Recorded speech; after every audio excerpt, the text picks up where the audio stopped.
இலங்கை தொடர்பில் ஜெனீவாவில் முன்வைக்கப்பட்டுள்ள பிரேரணை குறித்து முன்னாள் வெளிவிவகார அமைச்சர் பேராசிரியர் GL பீரிஸ் ஊடக சந்திப்பு ஒன்றில் நேற்று கருத்து வெளியிட்டார்.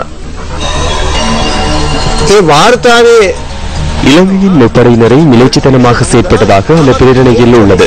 இது உண்மையில் அமெரிக்காவின் பிரேரணை அல்ல, இலங்கையின் பிரேரணையாகவே உள்ளது. மஹிந்த ராஜபக்ச அரசாங்கம் இதற்கு எதிர்ப்பு தெரிவித்திருந்தது. எம்மால் முடிந்த அனைத்தினையும் செய்தோம். ஆகவே 24 நாடுகள் அமெரிக்காவுக்கு ஆதரவு தெரிவிக்கவில்லை. எனினும் தற்போதைய அரசாங்கம் முற்றிலும் மாறுபட்ட நடவடிக்கையில் ஈடுபட்டது.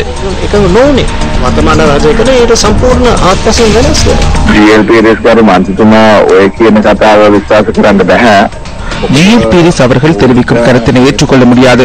அவர்களால் இந்த பிரச்சனையை தீர்க்க முடியாமல் போனதே இலங்கை இந்த இடத்திற்கு வருவதற்கு காரணம். தற்போது பிரச்சனைக்குள் சிக்கொண்டுள்ள நிலையிலேயே நாம் அதனை தீர்ப்பதற்கு முயற்சித்து வருகிறோம்.